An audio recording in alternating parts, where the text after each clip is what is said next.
How many of you thought, well, that dancing? So, and you're like, well, that's what I really wanted to do was watch that dance. So then you can bring it up on YouTube.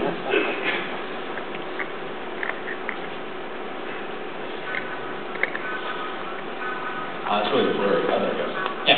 So you can listen to that dance video if you want, and you can sort of hop around with that. So that's kind of fun. Not fun enough to watch in front of 500 people. Well, maybe a little bit. This is like the lame version for photos. Yeah, this is like a whole trend now on YouTube of like, people dressed up in their underpants doing it, and also finding people in their underpants on the internet. Turns out it's pretty easy. But so we tried to tie in search wherever we could on the phone. So that's all very exciting. This is the other thing I wanted to show you was the marketplace. So it's always very nice to be able to take your apps that you work so diligently on and share them with the rest of the world. So we have this marketplace application. So what it allows you to do is to find applications you may or may not want to use and download them onto your machine. Very, very simple. It's cool though because you can, I won't even solve some issues. This is worth doing actually. A lot of these are ADC award winners.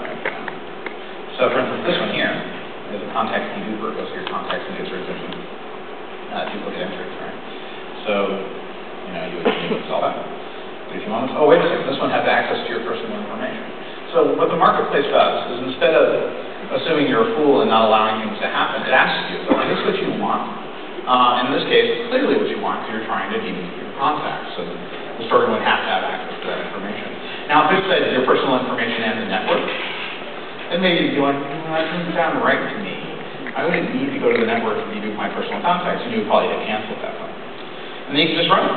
So, like in the case of the Python graph here, I've already solved it to save time. I feel, programming, talking about programming is like cooking shows. So you just do things ahead of time and show people. And then after 3 seconds, it downloads.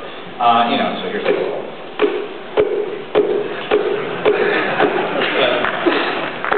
So it does exciting things like that.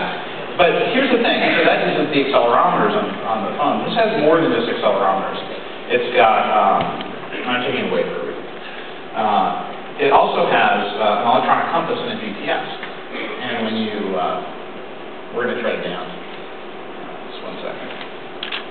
So, you guys are already familiar with Street View. So you've got Street View here. But what you can also do is you can turn on what's called compass mode. And we are going to go clockwise. So we're going to walk around New York, everybody. I'll trip around the table in Madrid.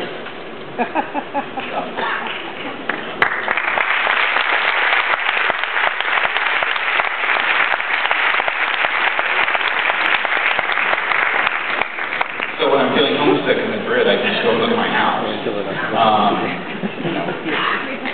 Or at least my house before I'm moving there.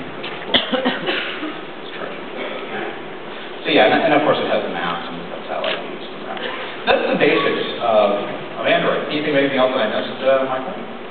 Okay, great. Well, so there you go. It's just a computer in your pocket. It's funny, this is literally, I'm not kidding when I say I had a computer, let's say, 7 years ago that was way less powerful than this little device.